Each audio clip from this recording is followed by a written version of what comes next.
And we'll be talking with Dave Weinberg here for the Press of Atlantic City. He's covered the Eagles for over 24 years. We'll ask about that. Dave, is this one of the latest times you can remember the Eagles playing all their divisional rivals at home?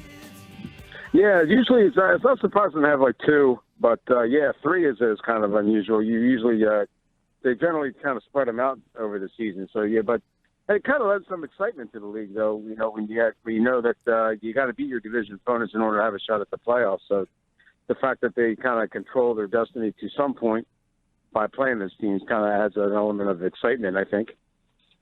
You know, Scott, we talked about during the first. Scott and I were talking, Dave, about the fact that, coming into this, the Eagles are 2 games out of a playoff spot. Doug Pederson's first season, but this season could have been going the other way. You could be 7-5 at this point. So, Dave, I ask you, looking at Doug Pederson's first season, how much credit and blame do you give him for being successful and being only 2 games out of a playoff spot versus being 5-7 versus 7-5? Oh, that's a tough call. Let me see. I kind of give him the same amount of blame and praise, I guess, for both records. I thought he kind of like surpassed expectations in the beginning of the season when they were 3-0. I didn't think they were that good. But the fact is, they beat the teams they needed to beat early in the season, and I think he deserves a little bit of the blame for the recent slump, though, too. It seems like his play calling is been questionable at best. And until recently, I was kind of worried that he might have lost control of the locker room a little bit. But from talking to the players and stuff today and the last couple of days, last week, I get the feeling that that's really not the case, that they still have confidence and trust in him and vice versa. So I don't think it's I would guess I'd have to give him a C in both cases. I guess they're probably about where you expected them to be at the beginning of the season. Dave, you mentioned the play calling and how you can easily question it with Doug Pederson, especially of late. Right. When you look at that, is Doug Pederson, in your opinion, wearing too many hats right now for a rookie head coach? Should he just focus on managing the game and let Frank Reich take care of play calling here? That might be the way to go. Yeah, he does seem to be overwhelmed at times. However, I think that most head coaches, they do wear like at least 2 hats. I don't know of too many that kind of just oversee things without having a hands-on and one aspect of the game. You can argue that Andy Reid did it last year when giving Doug Pederson the control, but I think that was still Andy Reid's offense. And the same thing with Chip Kelly here. And when you have a defensive-minded head coach, they seem to be the guys who are really calling the situations in defense. So I don't know if he's wearing too many hats, but I do think that they should have a guy next to him for the little things, like the challenges, for example. So he's not pulling out a red flag when you only have 2 yards to gain from it. That's you should have somebody there say, Doug, put the flag back in your pocket.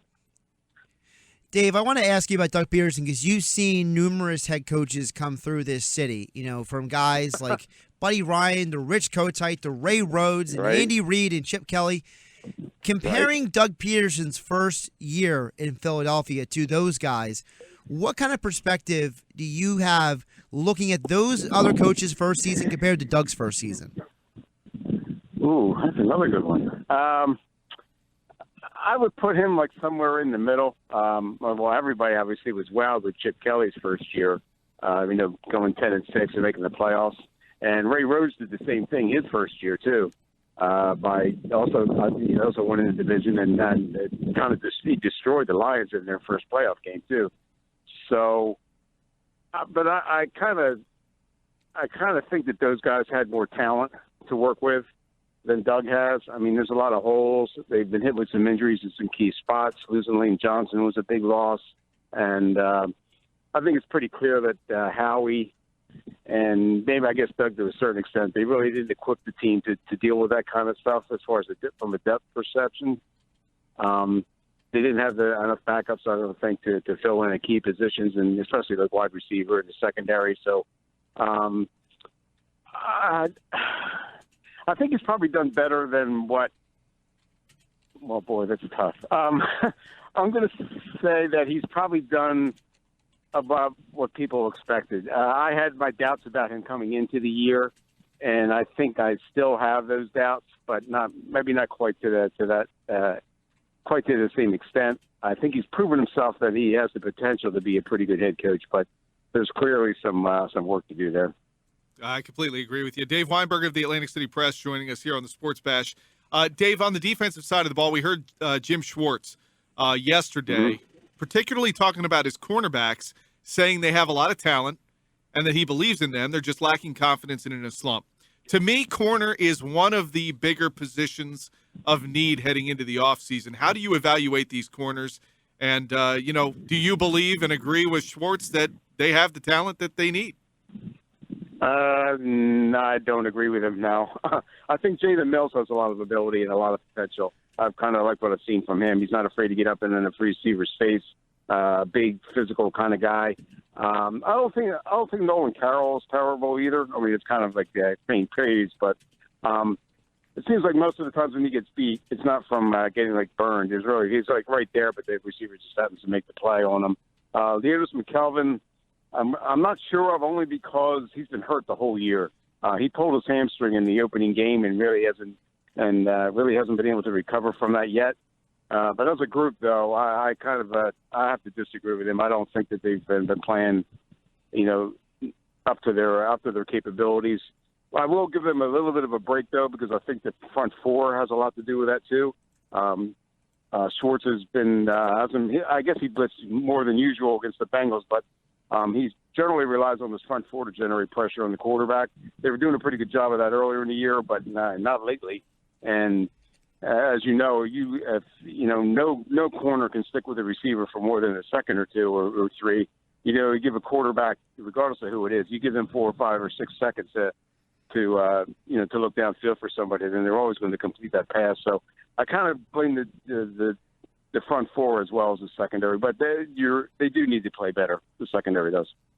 Let's zone in more on Leodis McKelvin, because you alluded to the hamstring injury in week one. Mm-hmm. Hindsight's always 20/20, and I understand that, but did they mismanage Leodis McKelvin? Should they have shut him down for a couple weeks to let that hamstring heal better? In retrospect, yeah, but they don't have anybody else to put in there, unfortunately, and they don't have that's one of the two positions, like I said, along with wide receiver, where there's just a glaring lack of depth there. So I guess they figured that a 70% Leodis McKelvin was better than 100%, whoever else you want to name, Ron Brooks or whoever, Jalen Watkins, or, even using a Malcolm in the slot maybe. But that's something they probably could have done. I think maybe put Watkins back at safety and use Malcolm as slot corner, and finagle some things with Jalen Mills and Nolan Carroll on the outside. That might have been the way to go. But I really don't think that they had much of an option there. Like I said, it was either go with Leodis and hope for the best, or throw somebody out there that really wasn't able to handle it. Dave, is it come down to something where the cornerbacks are possibly not being either put in positions to be successful? Because you look at, for example, the game against the Packers, Aaron Rodgers had between 1.8 and 2 seconds per throw to throw, and you have cornerbacks playing 10 yards off of the receivers. And then in the Bengals game, you saw these guys, their technique did not look very good. So is this something where Schwartz and the defensive staff are just not putting the cornerbacks in a position to be successable? If you have Schwartz, he'll probably say that, yeah. Coaches are always the first to admit that, Andy Reid kind of made that famous where, I got to put these guys in better position. And to a degree, you're probably right there. But these guys are NFL players, and they should be able to handle that job no matter what kind of situation you put them in. And, quarterbacks are going to get rid of the ball. When you get guys with real quick releases, you're going to have some trouble. But you still got to be able to stick with your guy. I think the alignment, like you mentioned earlier, that might be a problem too. They're playing way too far off the ball, and that's just like you said, when you got only 1.82 seconds to get rid of it. Those underneath passes are always going to be open for you. So I would like to see them play a little bit more physical, like I mentioned with Jalen Mills. He seems to be the kind of guy that can do that, and I think he might have more success that way. Dave, they got 4 games left And, there's some people you could probably ask 4 different Eagles fans and get 4 different predictions. You could see an 0-4, and I think there's some fans who still want to be positive and think that they could see 4-0, given that 3 of these games are at home. What do you see? How do you see this last month playing out? And I know they're mathematically still alive for the playoffs, but what are you looking for out of this team to try to consider these last 4 games, a positive month? Well, I'm probably the wrong person to ask because I think I've gotten pretty much every game wrong in the last month and a half. But and I will say, until today, I kind of had really low expectations for them. I kind of expected them to maybe go 1-3 or even 0-4 down the stretch because that Bengals game, it was such an embarrassment that it almost looked like they kind of like, I don't want to say tanked, but they've kind of like started to look forward to next year. And even Pederson kind of alluded to that last week. But today, I got a different vibe in the locker room. Talking with Malcolm Jenkins and Rodney McLeod and a couple of the other guys, Carson Wentz. I got the feeling that there seems to be a renewed sense of determination and fight that I hadn't seen in the last couple of weeks. And I think they're kind of like questioning them. They were questioning themselves, and I think they really want to find the answers over this last month. Just to show people that they are closer to the team that started 3-0 than the one that's been 2-7 in the last 9 games. And I'm going to be slightly optimistic, and I'm going to say they're going to go 3-1. They're going to win these last 3 home games and maybe lose to the Ravens in Baltimore. That's probably not going to be enough to get in the playoffs, but at least they'll provide a glimmer of hope for next season, I guess. They're certainly end the season strong. I'm intrigued by what you elaborate a little more about what you found in the locker room today. Why do you think they had that feeling of coming out with a little more fight? Was there any kind of players only meeting, or was there something that kick-started that you were able to find out? Well, Coach Pederson always meets with his veterans committee before the start of practice every week. And I know that he met with them again, either it was like Monday or yesterday. I'm not quite sure which. But I think, to be honest with you, I think they were embarrassed by what they put out there on Sunday against the Bengals. And it's more of a kind of a personal thing. Their pride's been questioned. Their heart has been questioned. And they really took that personally, especially like Sxhwartz and Rodney McLeod. Everybody's talking about the block that Ertz missed against Vontaze Perfect, and McLeod kind of didn't seem to give his all on the tackle on the goal line. But the players all stood behind those guys. Even Wentz did, and Pederson and Schwartz as well. And I just think that they're an angrier team now, and they don't like it when people, like I said, no player likes it when someone questions their effort or their heart. And I think they really wanted to do their best to kind of change the conception that some of the fans have about them. We're talking with Dave Weinberg, Eagles beat writer for the Press of Atlantic City, here on the Sports Bash on 97.3 ESPN. Dave, you mentioned the possibility of them winning those 3 home games against the division. And one of the things Pederson mentioned in the presser today was about the return of Lane Johnson, about the fact that, Lane could slide right in for the Giants and Cowboys games.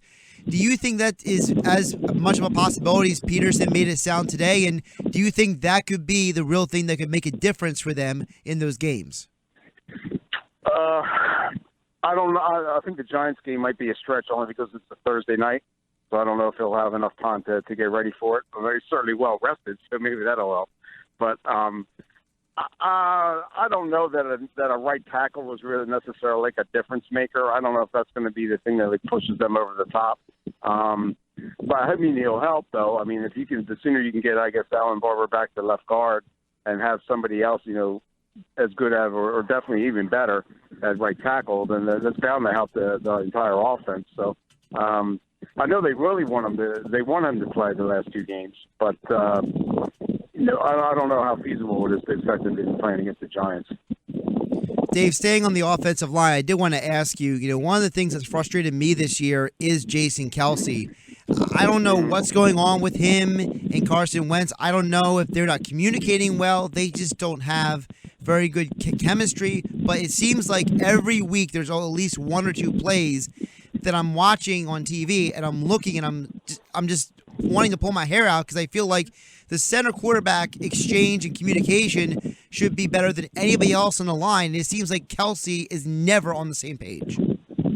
Yeah, and I don't know why that is, because I know that they meet every week, at least twice a week, to go over film of the upcoming defenses. They spend a lot of time together. They work a lot together after practice on the field with their exchanges and stuff. But that's a real surprising development, like you said, because that should be second nature to them by now.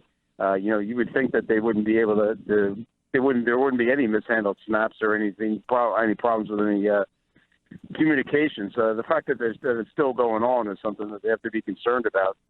Kelsey, to be honest, I don't think he's had the best year anyway, and that's just kind of added on to it. Dave, there's been a lot of talk about DeSean Jackson. Everybody's going to see him back here in Philadelphia again this week. And the talk, particularly down in Washington, it sounds like, has been heating up about him possibly coming back to the Eagles. Where do you see that going? Do you think this coming off season that DeSean Jackson will be coming back to Philadelphia?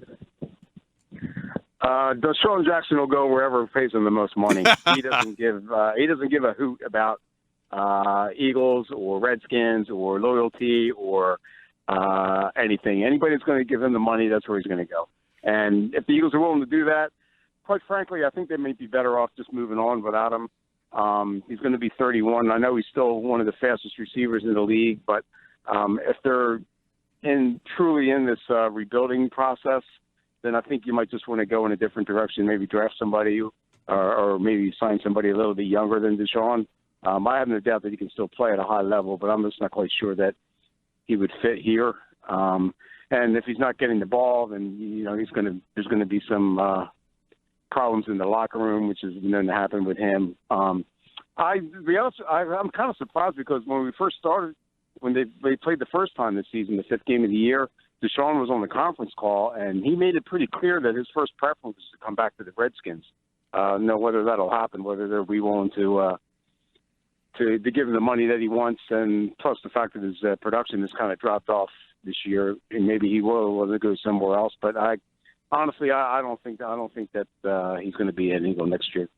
Staying on the topic of wide receivers, Nelson Aguilar got back into action last week. Didn't drop any balls.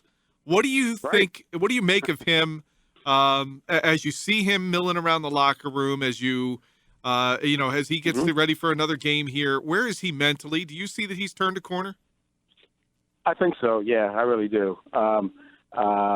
I think he's in the right place mentally that he needs to be. He was clearly not in that place after the I forget what game it was now. Seahawks, that's right. It's been so long. The Seahawks game.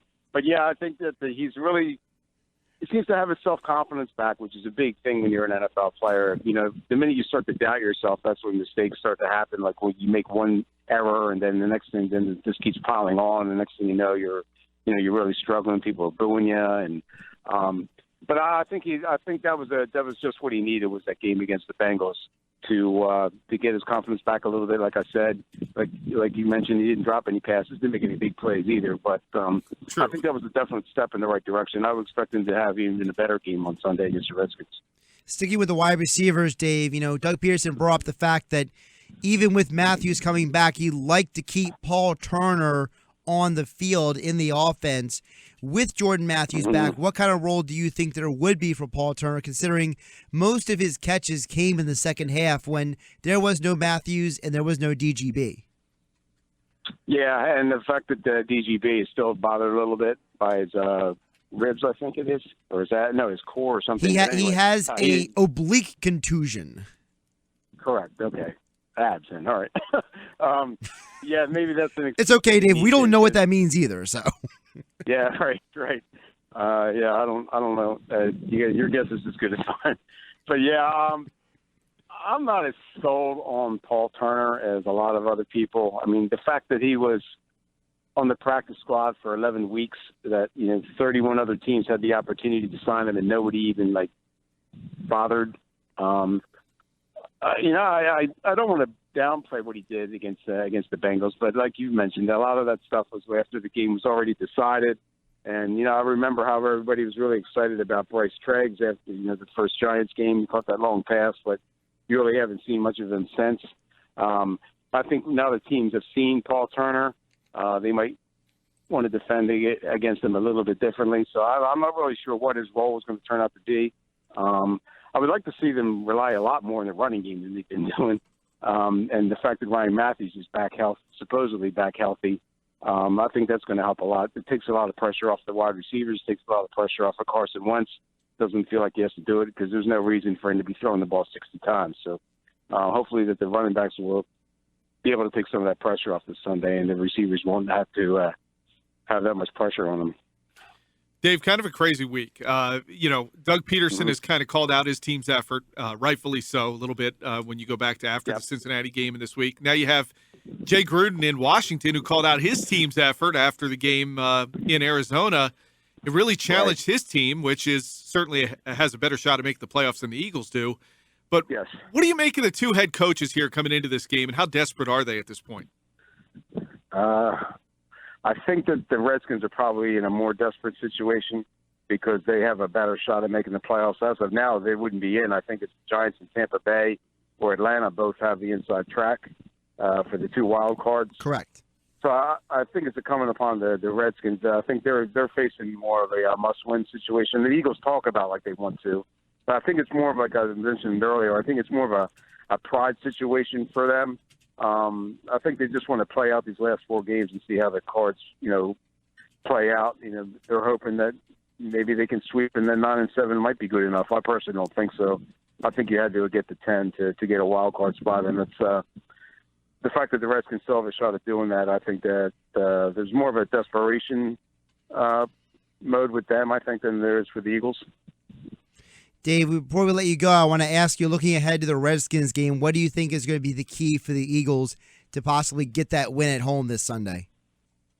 Yeah, I'm actually picking them to win. I don't know why. 'Cause like I said, my record's not the best. So the key, I think, is to put some pressure on Cousins. They definitely have to do that. There's no sacks in the last two games, and that's just unforgivable when you have a Fletcher Cox and a front four like that. They definitely need to put some pressure on Cousins to keep him from picking his targets because his wide receiving core is as good as it gets with Pierre Garçon and Jordan Reed and Crowder and DeSean. So the defense defense definitely has to do a little better job of getting off the field. The number one thing, though, I think, is they have to get off to a good start. That's kind of been their biggest problem this year is they're getting creamed in the first quarter of games. They're constantly digging themselves into a hole and having to claw back into contention. And I think that if they can just jump on the Redskins for a change, get off to a good, a lead, and I think that'll go a long way towards helping them. And it'll get the fans back into the game, which has been a problem in the last couple of weeks, especially with the Packers game. And offensively, like I mentioned, they got to do a better job of having a more balanced attack, like not forcing Carson to carry the team. If they can do those two things, then I think they'll be okay. Dave Weinberg from the Press of Atlantic City. You can check all of his stuff over at pressofac.com, or you can do the old-fashioned way and go pick up a newspaper and do things the old-fashioned way and sit down and actually read a paper. But I digress. Dave, appreciate you joining the show today. Oh, thanks for having me, guys. I really appreciate it.